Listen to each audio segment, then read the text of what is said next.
Welcome back to 1001 Nights of Reading the World. I'm Mike. We're talking about World Light by Halldór Laxness today, a book that it has left me reeling. I'm really struggling to find the words for this book. It left me just jaw-dropping speech. I did not expect it to go where it went in the last 100 pages, which I read today. But it's been a 3-week process to read this book, so I've gone through a lot of emotions with it. It's made me feel and think about a lot of things. Definitely not a perfect book, but one that was really a ride. And I really just don't know what to make of the way it ended. And I don't even know how to talk about it. I can't talk about it directly without spoiling the book.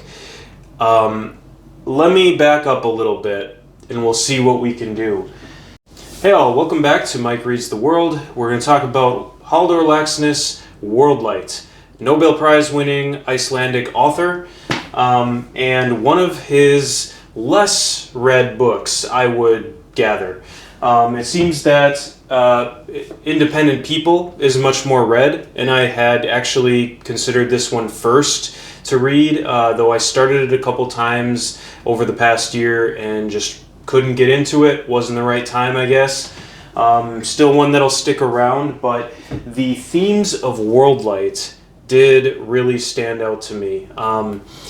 An unloved foster child on a farm in rural Iceland, Olaf Karason has only one consolation, the belief that one day he will be a great poet.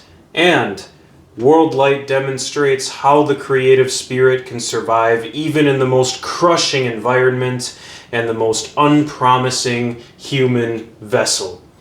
These two things sounded like exactly matching up with sort of the things I'm thinking about right now, trying to understand the meaning of art, my own approach to it, what it means to me in my own life, and beauty, and the creation of it. So this book just attracted me to it, and I have to say, starting out, it went very well. And I was really engrossed in it in like the first part where he's living with this foster family. They don't treat him unkindly, but they don't treat him kindly, by comparison to others. But it does become harder as he grows up. He has very limited access to books. This family tries to snuff out all of his creativity every chance they get. And it really started to me as this story as it says, poetry, just the beauty, poetic beauty surviving against all odds. And as the book goes on, we get into parts 2 and 3. There are 4 major parts of the book. Olaf goes into another town or another parish or village and is kind of still living off the municipality or the government charity, basically, and writing his poems. And we get a lot of poetry in the book. It's very beautiful stuff, even in translation. And it made me think about that, probably very few people relatively have read Halldór Laxness as a percentage in the original Icelandic, because it is translated from Icelandic, and so, but the poetry does carry very well in translation. I do have to say though, and I don't know how much of this is the style of the book, although I think a big part of it is, there is this very abstract and dreamlike style to the whole book. And it gets progressively more bizarre sort of as it goes on. Conversations between the characters never really feel quite natural to me. And no character even quite feels like a completely real character. They feel like almost dream characters or shadows. And this almost sounds like I'm insulting the book, but I think really, again, it's just one of these books that takes on a very allegorical and symbolic nature to a lot of things. Like in this town that he goes to after leaving his foster family, he's he's brought back to life basically by an elf woman, or like a magician woman. Basically, she's got magic powers, and I thought this was like just sort of a belief at first, but later in the book it almost seems like no, she really does have like some magic powers or something. And as the book goes on, it just gets more bizarre like that. And there's also, in this town that takes up the big centerpiece of the book, there's this sort of almost allegory. The characters seem like they're almost allegories for this sort of like nationalist, and then if you're not with them, you're against them sort of workers movement that I don't know anything about the history of Iceland. This was written in the first half of the 20th century, but it kind of seems like it's there's a whole allegory going on, a political allegory for like a whole nationalist movement in Iceland, which I assume happened at some point.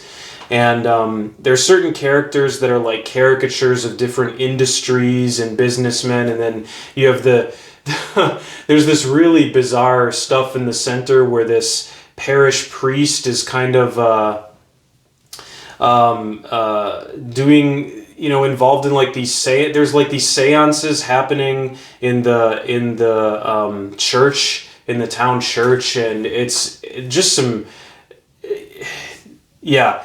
Anyway, there's a lot of crazy stuff. It's kind of hard to just pick out any one thing and say, like, this is the center of the book. For much of the book, until about page 500, around there, which is a really big moment that I'm going to talk about in a second, I really felt that this was a sort of fragmentary work. I couldn't tell what it was building to.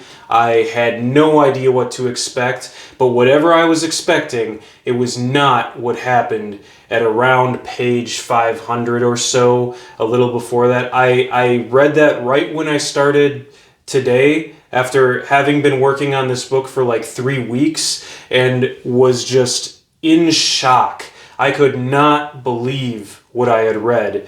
I felt somewhat betrayed because I didn't want the story to go this way, but also it opened a whole new light on the character of Olaf, and just all of the themes of the story, which can very well, I think, be summed up sort of by one woman who says, "What good is beautiful poetry if poets are terrible people?" And I just found this this is so relevant to us readers around the world as we, learn horrible things about some of our favorite authors, and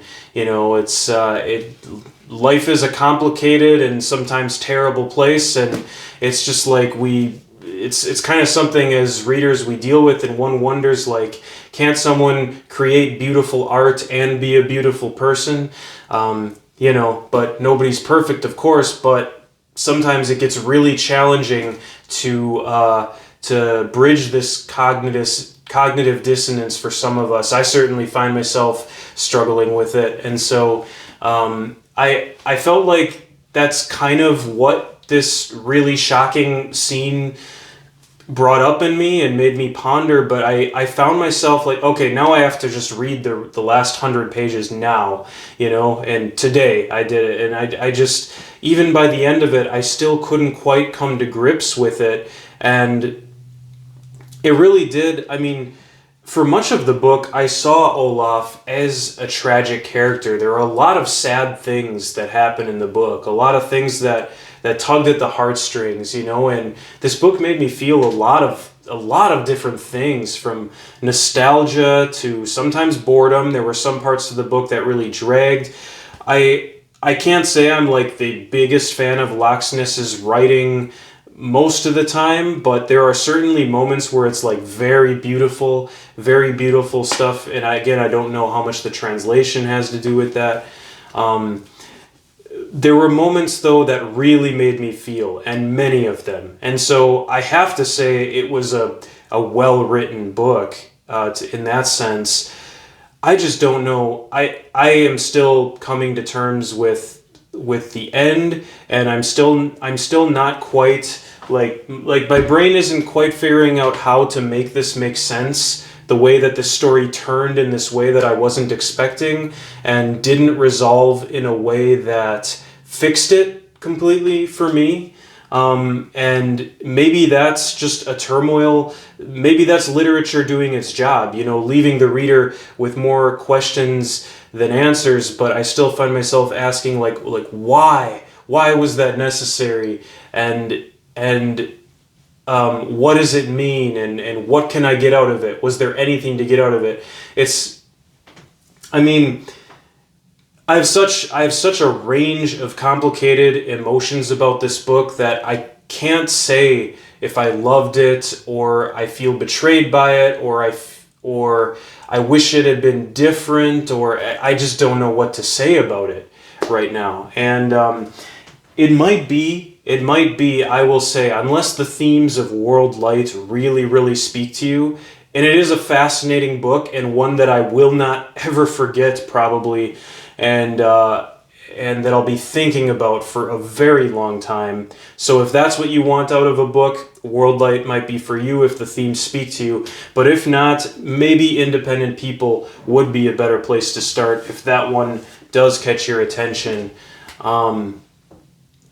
So I thought about this review for a good long minute before starting the video, and knew it was going to be difficult because, and I can't talk directly about what happened, but it's obviously like, I feel like if somebody had been through this sort of like event that occurs in their life and then read this as unexpectedly as I did, like I feel almost scarred by it just because of my own feelings of sympathizing with Olaf and everything, that I think that somebody could be like really triggered by this book or this particular part of it. So I've also thought about like how can I say that in sort of a sensitive way, and I can't really talk about it without spoiling the book, but or any of the other really heart-rending moments, and it's a difficult thing to talk about. So this is the best I can do with this review. Obviously, like, was it a worthwhile book reading? Like, yeah, I suppose so, because I guess on a certain level, literature is supposed to rock your world and to make you like rethink everything, right? Especially in but I don't know, a part of me would have been happy with the book had it ended in a much more tranquil and boring way for our main character Olaf. But yeah, authors don't always give us what we want, do they? So that's the best I can do with World Light by Halldór Laxness. Let me know what you think, and take care. We'll see you next time.